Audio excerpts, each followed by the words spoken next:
না, আজকে কোনো মিথ্যা আশ্বাস দেব না। বিষয়টা নবোদয় বিদ্যালয় প্রবেশিকা পরীক্ষা 6th লেভেলে অধিকাংশ স্টুডেন্টস ফেল করে। কেন? মিথ্যে আশ্বাস আমি দেব না, কারণ সত্যটা আপনাদের জানার প্রয়োজন আছে। তা না হলে বাচ্চা এবং গার্জিয়ানের মনের উপরে একটা বড় ধরনের প্রেশার পড়ে, আর সেই প্রেশারটা অনেক সময় কোনো বিপদ ঘটাতে পারে।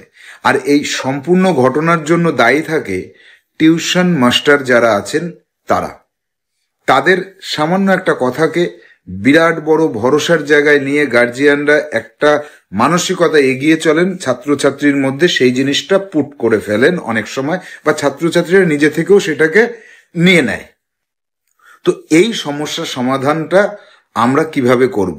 এর সমাধান পদ্ধতি একটাই আছে, শুরু থেকে আপনাদের জেনে রাখতে হবে নবোদয় বিদ্যালয় প্রবেশিকা পরীক্ষাতে প্রত্যেকটা জেলায় যত ক্যান্ডিডেট পরীক্ষা দেয় তার অধিকাংশ পাশ করতে পারে না বা লিস্টে নাম তুলতে পারে না। এর অর্থ এই নয় যে সেই বাচ্চাগুলোর ক্যাপাবিলিটি নেই বা যোগ্যতা নেই বা তাদের ব্রেন ততটা ভালো নয় যতটা এই পরীক্ষায় পাশ করতে হয়।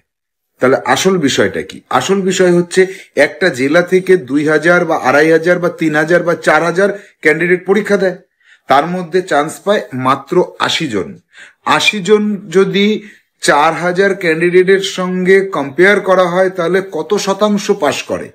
পাশের শতাংশের হার খুব কম হয়। এর কারণ সমগ্র জেলা থেকে পরপর মেরিট লিস্ট অনুযায়ী স্টুডেন্টকে তো নেওয়া হচ্ছে না, ব্লক ভিত্তিক নেওয়া হচ্ছে। কোনো ব্লক বাদ যাবে না সেই একটা পরিকল্পনা থাকে।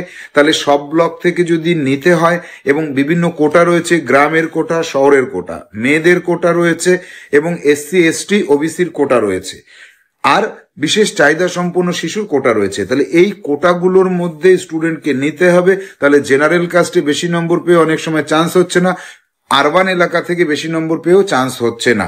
তাহলে এই যে বেশিরভাগ স্টুডেন্টের চান্স যাদের হয় না, তাদের মন খারাপ করার কিছু নেই। তোমরা নবোদয় বিদ্যালয় প্রবেশিকা পরীক্ষার জন্য আমাদের কাছ থেকে যা শিখছো, আমার লেখা 14 থেকে 15টা বই রয়েছে, এর যা অঙ্ক তুমি শিখছো, বাংলা শিখছো, তাতে তুমি নিজের স্কুল থেকে অনেক বড় জায়গায় পৌঁছে যেতে পারবে।